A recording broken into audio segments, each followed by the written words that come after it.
Bonjour, ce matin on se réveille au cœur de la nature dans la Sarre. Cette nuit on a dormi dans l'une des cabines derrière moi, donc ce sont des cabines faites uniquement en bois. C'est parti pour une visite de la biosphère de Blisgau qui est classée à l'UNESCO.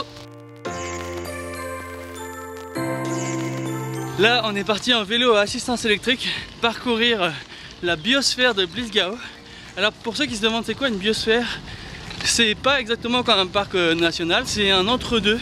Ils essayent de trouver un moyen d'allier la nature avec le développement de l'activité humaine. Du coup ils mettent en place tout un tas d'initiatives éco-responsables, comme le logement où on a dormi, mais aussi la véloroute ici, la véloroute vis-à-vis, qui permet de se balader partout en vélo.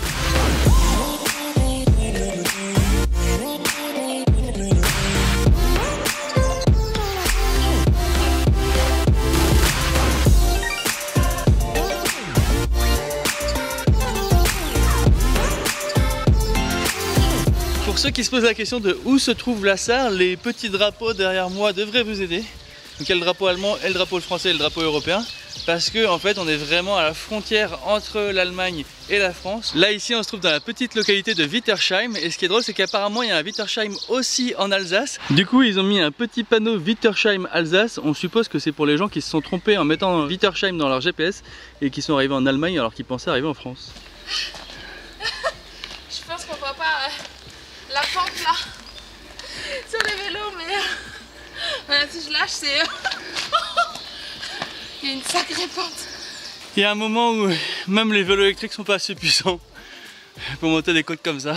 Bon c'est pas grave, elle a pas l'air très longue, on va pousser un peu les vélos en haut et après on pourra redescendre.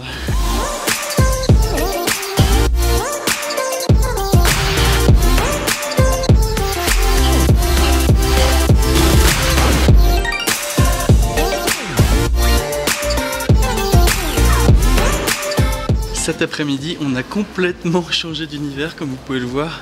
On est au Völklingen Hütte. En fait, c'est une ancienne usine sidérurgique qui a été transformée en musée. Et vous allez voir, c'est absolument incroyable comment les machines sont immenses. C'est le premier site industriel qui a été classé au patrimoine mondial de l'UNESCO. Pour la petite info, il y a 7 km en fait de visite à faire.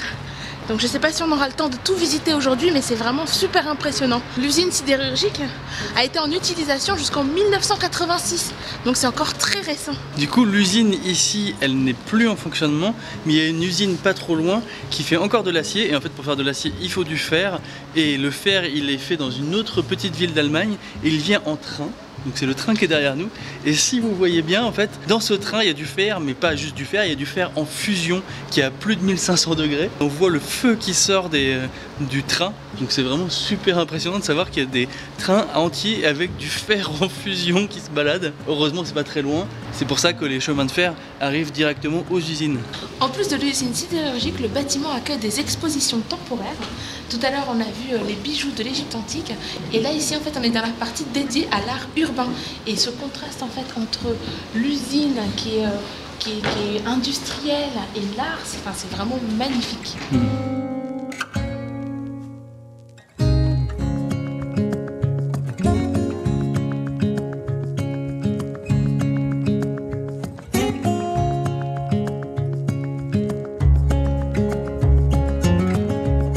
Et ce qui est vraiment bien en fait, c'est que c'est un musée qui est intergénérationnel. Il y a des papis, il y a des mamies, il y a des enfants, et ça intéresse vraiment tout le monde parce que c'est un lieu qui est magique. C'est drôle parce qu'il y a plein d'endroits un peu secrets qui sont ouverts au public, comme ici par exemple derrière moi en fait c'est une machine, une énorme machine, et je peux comprendre du coup avec tous ces passages secrets comment on peut faire 7 km de musée. Du coup ici c'est vraiment un endroit qui est super impressionnant. Et on est vraiment émerveillé de voir des machines aussi énormes et de s'imaginer comment ça a pu être à l'époque. Et en même temps, c'est vraiment effroyable de se dire que des gens ont pu travailler toute leur vie dans ces conditions. Je peux vous dire que on a de la chance d'être né à notre époque et de faire des métiers comme les nôtres. Parce que je préfère faire des vidéos sur YouTube que de faire du charbon et de l'acier. On s'est éloigné du cœur de l'usine et comme vous pouvez le voir ici, la nature commence déjà à reprendre ses droits. Du coup en fait dans ce site on a à la fois le côté très industriel, on a aussi de l'art et on a aussi ce côté très nature. Et en fait ici ils appellent ça le paradis et là-bas ils appellent ça l'enfer. Bon, bah, on peut deviner pourquoi.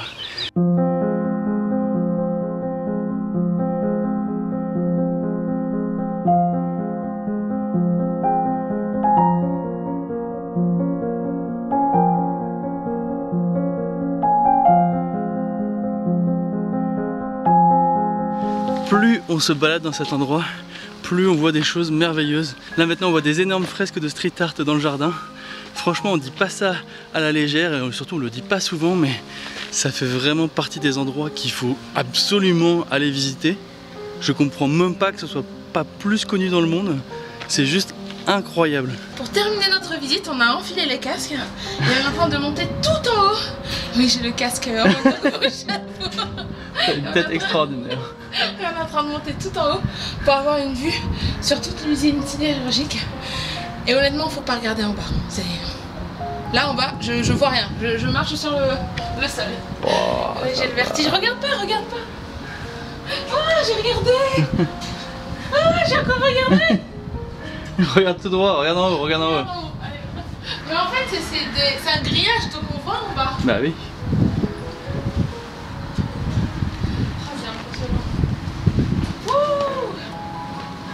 Et encore les ouvriers. Il y a un street artiste qui a rendu hommage aux ouvriers qui travaillaient ici en faisant ces petits ouvriers. Du coup les visiteurs peuvent les prendre et les déposer un peu partout. Et ça représente en fait les ouvriers qui se déplaçaient ici. Bon, on prend celui-là. Allez. Où est-ce qu'on va le mettre?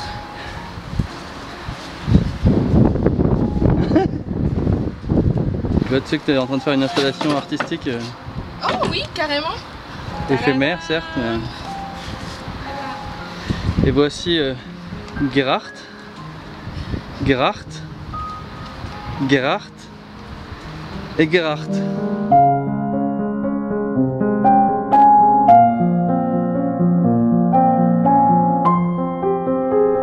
Ça y est, nous sommes redescendus et c'est déjà la fin de cette première journée dans la Sarre. Et clairement, c'était magnifique, c'était hyper impressionnant. Je sais pas combien de fois j'ai dit impressionnant aujourd'hui, mais c'était méga impressionnant. Je pense même, honnêtement, que ce musée est dans mon top 3 des musées dans le monde. Donc c'est dire à quel point il est vraiment exceptionnel. Donc si vous venez, non, venez, même juste pour visiter ça, ça vaut le coup. C'est vraiment trop bien.